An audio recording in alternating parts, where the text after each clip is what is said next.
કેમ છો મિત્રો, જીમ્સ કિચનમાં તમારું સ્વાગત છે। આજે હું તમારા માટે લાવી છું કાઠિયાવાડી અને રસાદાર એવું વટાણા બટેકાનું શાક। અહીંયા મેં વટાણા, બટેકા, ડુંગળી અને લસણ આટલી જ સામગ્રીથી આપણે આ શાક બનાવવાનું છે। એક પેનમાં તેલ ગરમ થાય એટલે રાઈ, જીરું અને હિંગનો સરસ મજાનો આપણે વઘાર કરી દેવાનો છે। અને હિંગ નાખવાથી આપણું પાચન તંત્ર પણ સારું રહે છે અને સુગંધ પણ ખૂબ જ સરસ આવે છે। અને તેલ આવી જાય એટલે ચપટીક હળદર પણ તેમાં નાખી અને વટાણા નાખી દેવાના છે, જેથી કરી છેલ્લે સુધી વટાણાનો જે રંગ છે એકદમ ગ્રીન જ રહે।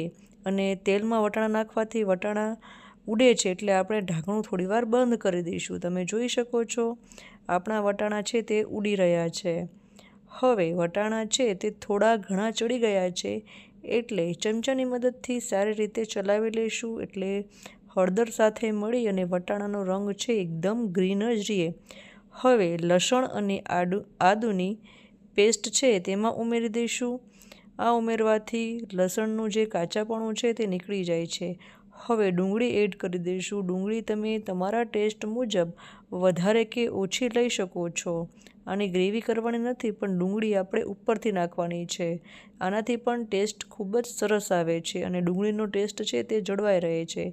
હવે કાચા બટેકા મેં નાખેલા છે, તમે બાફેલા બટેકા પણ નાખી શકો છો, પણ આ રીતે જો તમારે રસાવાળું શાક બનાવવું હોય તો તમે કાચા બટેકા નાખી અને શાક બનાવી શકો છો।